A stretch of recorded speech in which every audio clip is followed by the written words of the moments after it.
Ал Қазақ-Қытай шекарасында аумағы 500 гектарлық үлкен шаһар пайда болмақ. Онда сауда көрме орындары және бизнес орталықтар мен биік ғимараттар бой көтереді. Қазір Қорғас кеден бекетінде инфраструктура жасалып, темір жол төселген. Қазақстан темір жолы ұлттық компаниясы жобасының арқасында Алматыдан Алтынкөл бекетіне 6 сағатта пойызбен жетіп, Қытайдың сауда орталықтарына 30 тәулік визасыз кіруге мүмкіндік туды. Тұран Экспресс компаниясының жолақысы бар болғаны 700 бен 2000 теңгенің арасында. Қазақ-Қытай шекарасындағы сауда-саттықтың тиімділігін тілшіміз Жазира Бегалы көріп келді. Алматыдан Қытайға жолаушы тасымалдайтын пойыз түнде аттанып, таңғы сағат 6-ға жуық Алтынкөл бекетіне тоқтады. Бекеттің ерекшелігі құм үстінде салынған. Қазір Алтынкөл бекет арқылы тасымалданатын Қазақстан-Қытай арасындағы тауар айналымы рекордтық көрсеткішке жеткен. Бекет тәулігіне 1700 вагон жүк тартып жөнелтетін мүмкіндікке ие.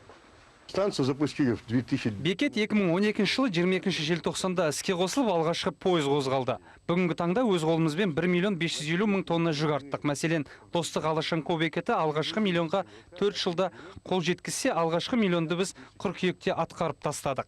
Алтынкөл бекетінде бизнес көрігін қыздыруға Солтүстік Корея, Вьетнам, Араб елдері мен Сингапур, ТМД елдерінің кәсіпкерлерінің қызығушылығы артып тұр дейді темір жолшылар. Ал Нұркент темір жолшылар мекендейтін қалашық. Қазақстан темір жолы ұлттық компаниясы өз қызметкерлерін баспана және әлеуметтік нысандармен қамтыған. Қазір шекара түбінде алып шаһар құрылысының қарқыны зор. Мынау қойма болады, қоймалардың жобасы мына жерде,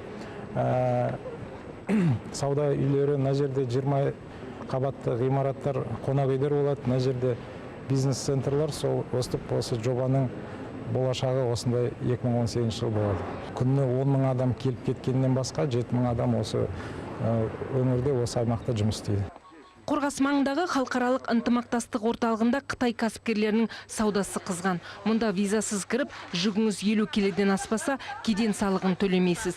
Табыстың көзін тапқан көрші елдің кәсіпкерлері тұтынушы алдында құрақ ұшады. Сіздер 1000 теңге беріңіз, қырып қоямын біздің ақшада. Қытай ақшасына қырып қоямын. Әзір сіздердің теңгедеріңіз түсіп кетті. 39 1 түсіп кетті. 25 теңге түсіп кетті теңгедеріңіз. Неге? Солай түсті.